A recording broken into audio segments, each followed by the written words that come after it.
Divers ever get that feeling of frustration when someone just isn't hitting the mark you expect? Or even yourself, right? Yeah. Feeling like you're banging your head against a wall, trying to be something you're not wired to be. Exactly.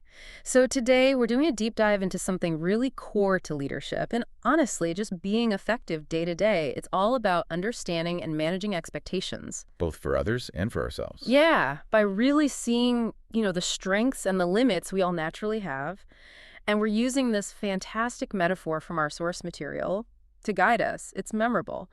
Don't expect to get apples from an orange tree. So simple, but it cuts right to the chase. It really does. The implications for leading, working together, fostering real success, they're huge. Mm-hmm. And that metaphor, it tackles a problem we see all the time. That disappointment, maybe even resentment, that crops up when what we expect just doesn't line up with who someone actually is. Or what they're truly capable of at that moment. Right. It's a recipe for frustration, missed potential, burnout even. Definitely. So our mission today, we want to explore how the really effective leaders manage to sidestep this common pitfall. And not just avoid it, but actually use this understanding. Use it to help people grow, build teams that really click, and, create environments where people can actually be productive and feel good about their work. Let's get into it. Okay, let's start with the core idea. Our source calls it leadership rule, #36.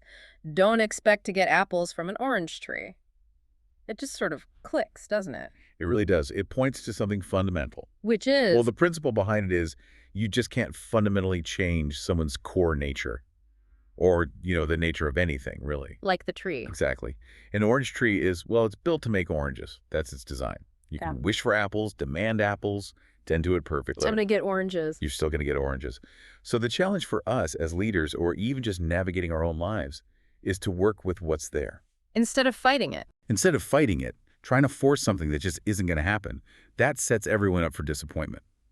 Failure, really, The classic square peg, round hole problem. but with, real human consequences. I think everyone listening can probably relate to this. Maybe you've been the orange tree, feeling that pressure to produce apples you just don't have. Hmm.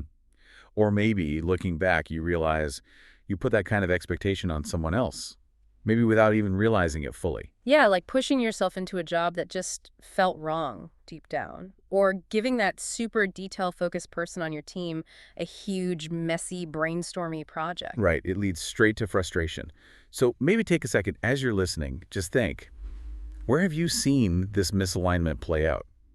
For yourself or with others? Because there's a better way. And our source material actually lays out a kind of blueprint for leaders who get this rule #36. Yeah, it gives 5 key actions. Think of it like a toolkit. Okay, let's unpack this toolkit. Action number 1 is take the time to truly understand the individual's strengths, weaknesses, and motivations. Right, and truly understand is the key phrase there. What's the difference? How do leaders go beyond just, looking at a performance review? That's a great point. Because a lot of managers think they understand based on resumes or past results. But that's often just scratching the surface. So deeper means, Deeper means really digging into what makes someone tick. What are their core drivers? What gets them energized? What are they passionate about? and the flip side too, the weaknesses or limitations. Absolutely. And not just skill gaps you can train for, but maybe more inherent things. Ways they aren't naturally wired, or maybe even things they fear. A big mistake is projecting your own drivers onto others, assuming everyone wants the promotion you want or likes working the way you do. Ah, okay. So how do you avoid that projection? It takes real effort, active listening, asking good questions in one-on-ones and actually hearing the answers, observing people in different situations, not just meetings. Sometimes, assessments can help offer objective data points. But it's mostly about paying attention. Paying attention, being curious, and being willing to admit your first impression might be wrong. Be a student of your people. Okay, that deep understanding, it feels like the essential first step, which naturally leads to the second action. Adjust expectations to match the person's capabilities and potential. Yes, this is where the leader needs to adapt. But, okay, here's a question. Is there a risk here? Are you just lowering the bar, making excuses for someone not performing? That's a really common concern, and it's important to get this right. Adjusting expectations isn't about just lowering standards across the board. It's about calibrating them. Calibrating. I like that. Yeah, think of it like tailoring the challenge. Yeah. You wouldn't expect a beginner climber and an expert to tackle the same route, right? Yeah. You set a goal that's challenging but achievable for them. So it's realistic. Realistic, achievable goals. That prevents burnout. It Yeah. sets people up for wins, not constant frustration from chasing the impossible. So the leader adapts, but it empowers the individual. Exactly. When people feel their goals are within reach, even if stretching them, they feel seen, they feel valued. They're much more likely to pour their energy into it because success feels possible. It's about optimizing their unique contribution, not demanding something they can't give. That makes a lot of sense. Okay, so you understand them, you adjust expectations. What's next? Action 3 is invest in the person's growth and development, helping them build new skills and ability. And this is crucial. Our source really emphasizes this point. It says this is what separates, bosses or managers from real leaders. The leaders invest. The others. The others lack the time, desire, or intentional effort to invest. That's a direct quote, and it's powerful. But let's be real. In today's world, everything's fast, often lean. Isn't development seen as a nice to have, the first thing cut when budgets get tight? It often is, and that's a real challenge. Sure. But great leaders see it differently. It's not a luxury, it's strategy. Well, investment doesn't always mean expensive courses. Yeah. It can be giving someone a stretch assignment, offering mentorship, pointing them to some online resources, even just carving out time for them to learn something new without the pressure of immediate results. So it's about opportunity and time, not just money. A lot of it is, yes. That lack of time or desire comes from short-term thinking, focusing only on the immediate task. Leaders think longer term. They see the payoff. Which Increased skills, sure, but also higher engagement, people sticking around longer, a team that can handle more change. It tells people, I believe in you, I see your potential. That's huge. It turns someone from just doing tasks into a growing asset. That's a really important distinction. Okay, so people are growing, expectations are set right, but they need to know how they're doing, which brings us to action 4. Clearly communicate expectations and provide regular feedback. Ensuring the person understands what's expected of them. Clarity and consistency. Non-negotiable, like you said. Why is this so easy to get wrong?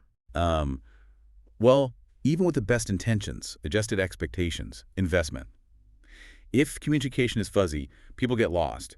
And it's not just telling them what to do once. It's ongoing. It has to be an ongoing dialogue. Feedback needs to be specific. Yeah. Timely, not just saved up for an annual review. And actionable. What can they actually do with this information? That's not just about mistakes, right? No, absolutely not. It's also about affirming what's going well, reinforcing progress, making sure everyone's still aligned on those adjusted goals. Regular check-ins, even informal ones, build trust. Feedback should be a two-way street too. Got it. So clear, consistent, two-way conversation, which leads perfectly into the last action, number 5. Encourage a growth mindset within the team, emphasizing that abilities can be developed and improved. Yes, this is about the whole culture. What does growth mindset mean in this context, really? It's the core belief that abilities, intelligence, talents aren't fixed things you're just born with. They can be developed, grown, through effort, through learning, through working through challenges. So I'm just not good at this. Exactly. It's, I'm not good at this yet. When a leader really champions this mindset, it changes everything. People start seeing challenges as opportunities, not threats. Setbacks become learning moments, not reasons to give up. How does a leader actually do that, foster that culture? Well, they model it themselves, for one, being open about their own learning, maybe even mistakes. They celebrate the effort in the learning process, not just the natural talent.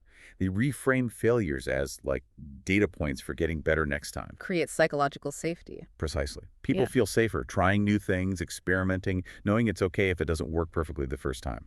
It helps people believe that even if they're an orange tree in one area today, they can still learn and grow and cultivate amazing new things. Okay, wow. So those are the 5 actions. Understand the person, adjust expectations, invest in growth, communicate clearly, and foster that growth mindset. Let's pull it together. What does this all mean for, for you listening, whether you lead a team or just manage your own life? Well, the big takeaway from our source is crystal clear. Effective leadership requires a deep understanding of the people we work with. When you really embrace this apples and oranges idea and these actions, You move past that constant frustration. you do. You stop trying to force things. You start setting people up for success. That means more realistic goals, way less stress for them and for you, higher job satisfaction, better well-being overall, And for the organization. higher productivity, definitely, more innovation because people feel safer trying things, a team that's more engaged and more resilient. You're basically creating an environment where every tree gets the right conditions to bear its best fruit, whatever that fruit may be. It really sounds like a more human way to operate, and ultimately just more effective, empowering people to be their best selves. Not some imitation of someone else. So wrapping up our deep dive today on leadership rule, #36, don't expect apples from an orange tree. We've seen how truly getting this principle and then acting on it through those 5 steps, understanding, adjusting, investing, communicating, and fostering growth mindset can really change the game. It's about collaboration with nature, not fighting against Love it. working with strengths, with potential, not forcing people or yourself into a mold that doesn't fit. And maybe, as a final thought to leave you with, Mm. take this idea beyond just managing a team at work. Mm. Think about how you lead yourself. Are you perhaps trying to grow apples where your own natural orange tree stands? Holding yourself to expectations that don't align with your true strengths. Exactly. Are you nurturing what you're naturally good at, investing in your authentic growth? Mm. Or are you stuck chasing some ideal that just leads to feeling inadequate? Something to chew on. Definitely something to think about. Thank you for joining us on this deep dive. We hope these insights help you find a more fruitful and definitely less frustrating way forward. Until next time.